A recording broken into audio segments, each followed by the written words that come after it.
Every summer, the magnet of Monte Carlo draws a steady pilgrimage towards the tiny principality.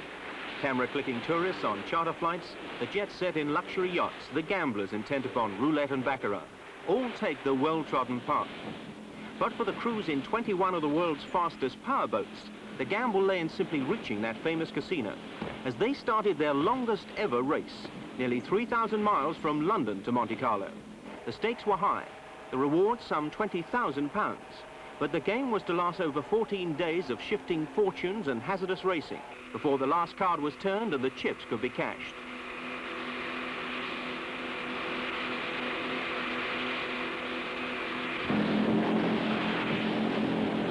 As the boats left British waters, the numbers had already dropped to 19.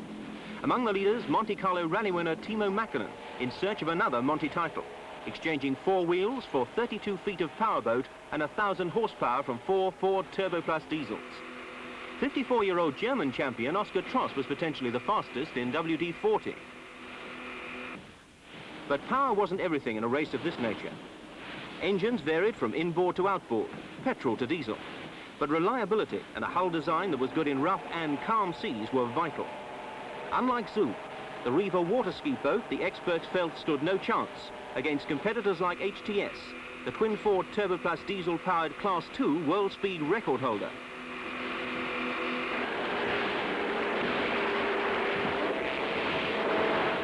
Cheekiest challenge of all came from a diminutive 24-foot inflatable called Monte Surfer's Flying Tyre, the boat which brought up the rear of the field, battling over to France on one engine. Out in front on the early stages, Jaffa Orange Juice, the winner on stage 1, overall leader on stage 2, and on the run to La Rochelle, comfortably holding her position until missing the harbour entrance through a navigational error. Jaffa's mistake cost her the overall lead, for HTS led the field into La Rochelle.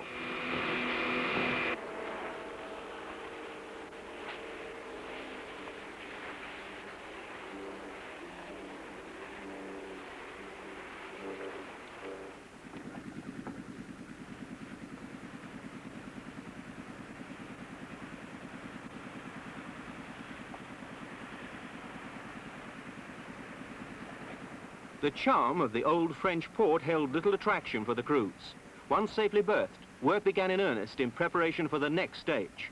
21 minutes behind HTS came Mäkinen, slowly building up pressure on the 2 leaders after a quiet start. Although claiming that powerboating was his relaxation, there was no mistaking his determination to go for a win.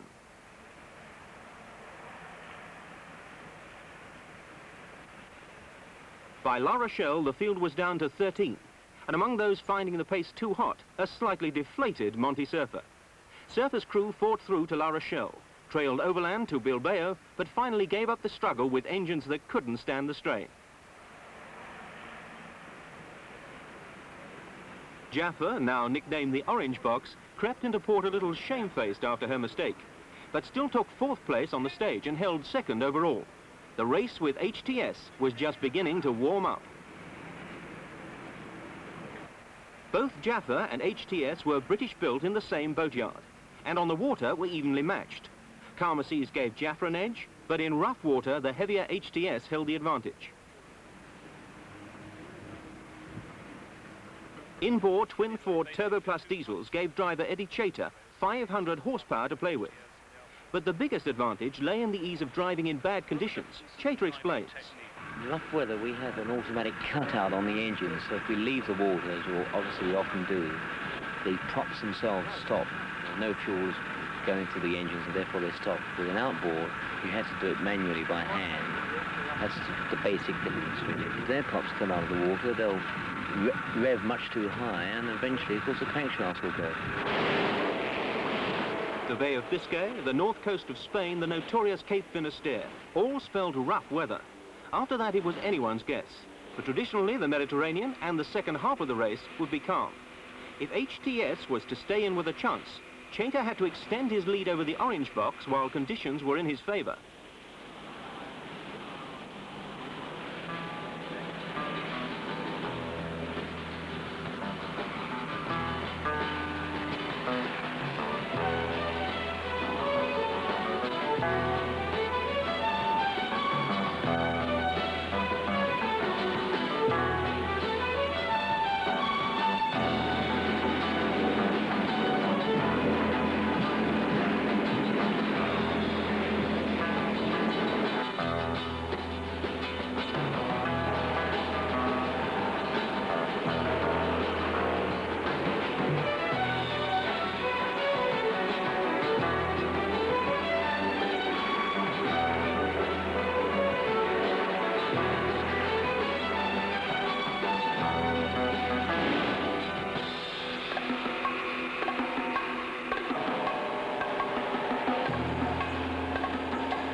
2 hours from the finish of stage 6, Jaffa was in trouble. She'd been lying only minutes behind HTS, but in trying to close the gap, there'd been another navigational mix-up, and this time it was serious. Chater explains. We were chartered to go between the mainland and Ireland, and Jaffa hadn't. But because it was so close, she was following us, and she decided to follow us through this gap, the small gap. Unfortunately, she hit a rock. The gap was very, very narrow. It was only 10 yards or so. We stayed right behind her wake. She went along the top of a wave, and we must have gone through the trop. Anyway, whatever happened, we dipped. We struck a mud bank or a rocky bank and smashed off 3 lower units and dipped 3 engines into the water. From then onwards, when we arrived in Porto, we'd discovered we'd torn the transom out, we'd smashed all our retaining bars, and we'd done all this major damage.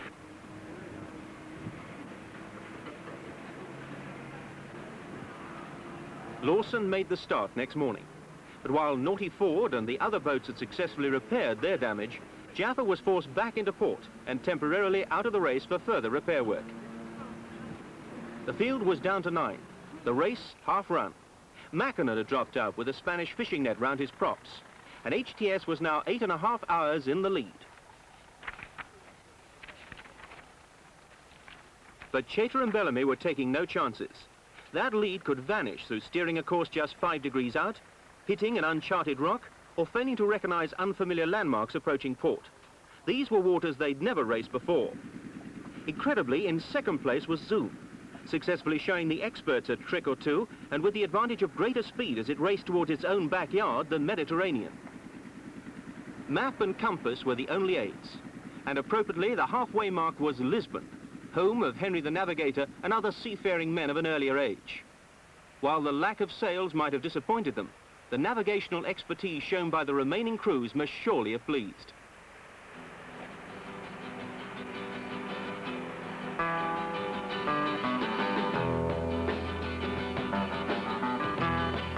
From the grandeur of Lisbon to Portimao on Portugal's Algarve, the Straits of Gibraltar and Marbella in Spain.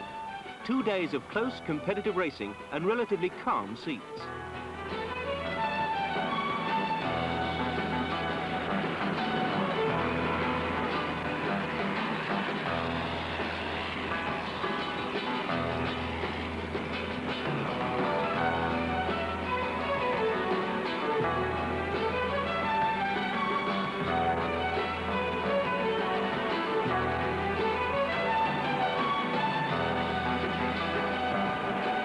Zoom revelled in the conditions and started to peg back the leader second by second. Trost in WD-40, after losing a crew member through nervous exhaustion, began to show his boat's paces and moved into 3rd place. These two presented the real challenge to HTS.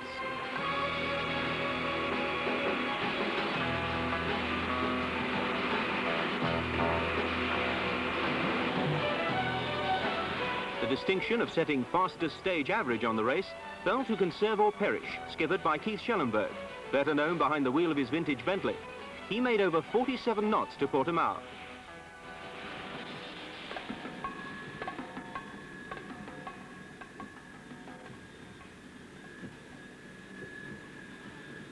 After rounding the southeast tip of Portugal, HTS met her fair share of troubles. They were serious enough to make that handsome lead look a little tenuous. First, a minor overheating problem. This occurred only a mile or 2 out of Portimao, the finish of stage 8, and they were lucky it did. Had it happened at the start of the stage next morning, they would have been out of the race because of the time it took to make repairs.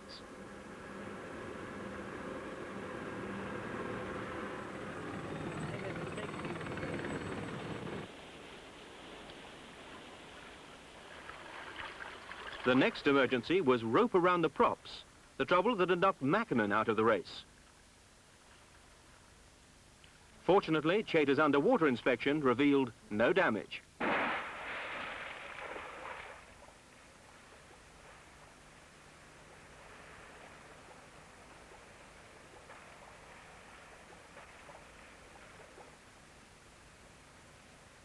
Marbella in Spain signaled a 24-hour rest period, a welcome break which allowed Jaffa to rejoin the race, along with 2 others, Who Dares and Nordic Rover.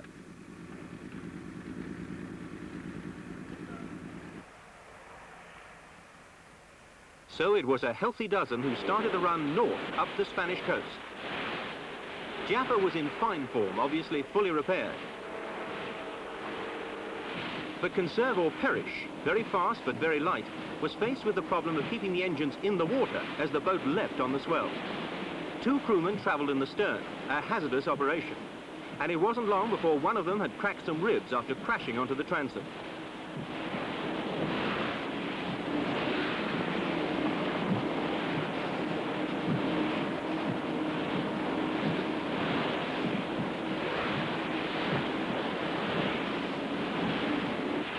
Day 11, 9 miles out from the stage finish at Alicante. The 7th place boat, Spirit of Michaelhouse, sank. One of her crew takes up the story. Double Century set the pace on the day of the incident, and we kept up with her. We both fell off a wave, or a swell, not a wave. We both fell off a swell, and I should think we fell at least 12 feet, possibly 15 feet. Double Century got away with it, and we didn't. We had a lot of water coming in. All on board, although getting their feet a little wet, were safely picked up. But the field was now down to 11.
Jaffa was first into Barcelona after winning all 3 stages since rejoining the race. But those lost stages meant she couldn't challenge the overall leader, HTS.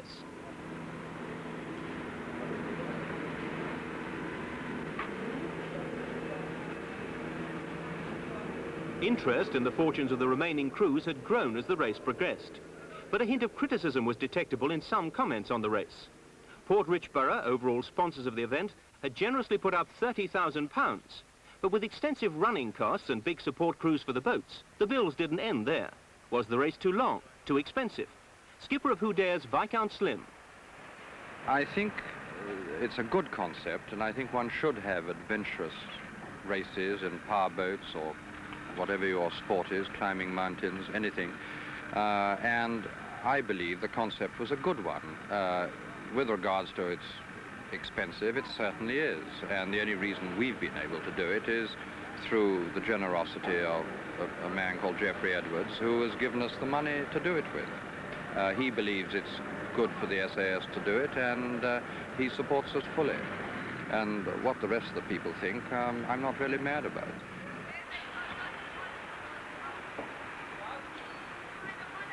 Certainly the dedication amongst competitors hadn't waned, although sleeping aboard seemed an extreme case of devotion to duty. But race leaders on other events had occasionally suffered from sand in the fuel tanks or loosened moorings, and this was one way to keep the gremlins at bay. But the night watchman couldn't help Slim and Who Dares, who ran into serious problems as they prepared for the start of the penultimate stage. We've blown a conrod, which we should have discovered last night, and we didn't, and therefore we've only got 3 engines today. We'll go on 3, and we'll change it when we get to Grande-Monte. Now we're going to lift off the bottom, lift off the back end, and take off one of the props to reduce the drag on all 4 engines. I suppose this is an element of PowerBoat racing? Yes, I think it definitely is. And it's something we should have discovered last night, but we didn't. We thought everything was going very well. Another man with troubles of his own was Trost, overall third with WD-40. No one had been able to understand why the power of his very fast boat had not been used to the full. When we wanted to lift the boat to change the propeller, that was 1 hour before the start, and the straps broke, the boat fall down in the water, and I was standing on the boat. I fall into the cockpit and broke ribs. Yesterday I was leading halfway, and then I had to slow down because I could not stand the bumpy sea anymore. With Trost suffering cracked ribs, Zoom some 8 hours behind, and just 2 stages to go, the HTS crew could be forgiven for becoming a little complacent. But they were under no delusions as to what lay ahead. We've got to keep on going. We just can't, we can't just poodle along. We've got to work for 3 or 4 hours tonight to get the boat right again, because it's still a long way to go, and it can end, if we don't cross that finishing line, just a mile out, we lose. So there's a terrific amount of competition, and the boys who are second, the Italians and the German who's third, they know that as well.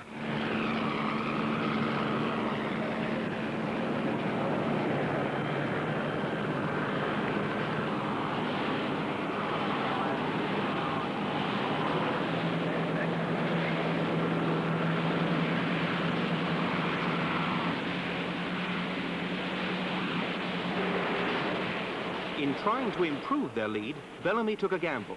It nearly proved fatal for both their chances and their lives. As Jaffa led the field around the notorious Gulf of Lion, in a relatively calm sea and with the sun on their backs, HTS tried the shortcut. With the coastline receding into the distance, they were suddenly in the middle of a force 8 gale, wondering how to make land, let alone the finish of the stage.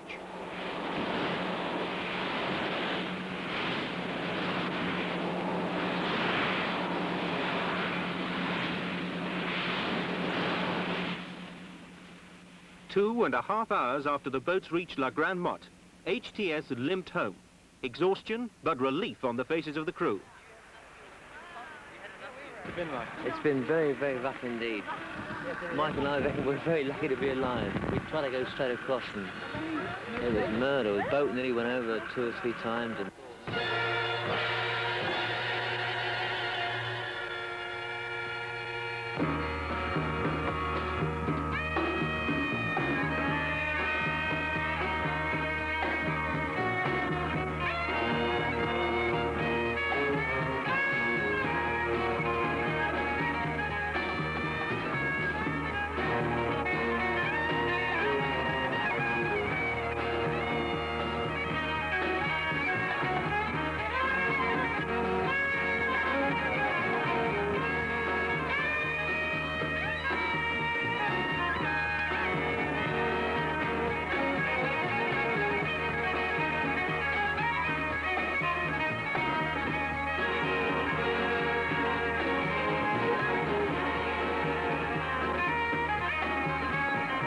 From the strange, futuristic La Grande Motte, the final leg to Monte Carlo. The start today is the same line as you had yesterday. That is the Black Buoy, which is a little bit to the south of the lighthouse. I thought it was opposite when I briefed you yesterday, but it's a little bit to the south of the lighthouse. Any problems on the course? All right, the time is coming up to exactly 8 o'clock. 5 seconds, 4, 3, 2, 1.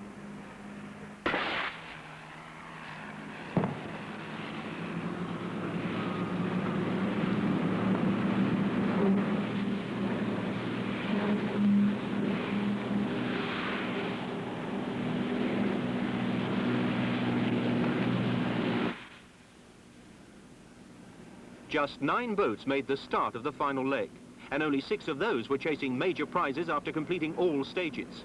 In 6th place, Double Century, the standard production cruiser, fitted with twin 180 horsepower intercooled 4 diesels, which have put up a magnificent performance against out-and-out race boats. 5th came Cara Cara, again with twin Turbo Plus diesels, after a consistent if undramatic run from London. And in 4th place, the bounding Naughty Ford, similarly Turbo Plus powered, and skippered by Alan Betteridge. Much of the reliability of these 3 boats being attributed to the choice of diesel engines rather than petrol. but third and second places fell to the quicker petrol-engine craft. The gallant German Oscar Trost in WD-40, who had so bravely overcome the handicap of cracked ribs. At second, the very popular Monte Carlo entry Zoom. What odds a water ski boat after this result? Out in front came HTS, the crew of Bellamy, Chater and Brooker, after their fright of the day before, happy in the knowledge that they'd only to finish to win the race. In fact, they led to within a mile or so of the finish, where Jaffa inched ahead to take the stage. But that final flourish by the unlucky orange box had no bearing on the result. HTS entered Monte Carlo Harbour, the winner of the greatest powerboat race ever held.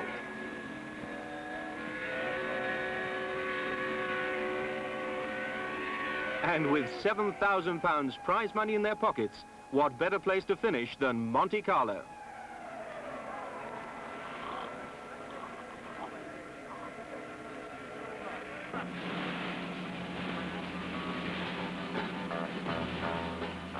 The winning boat, HTS, and 4 out of the 6 qualifiers for major prizes were using Ford turbocharged diesels fitted with motorcraft parts.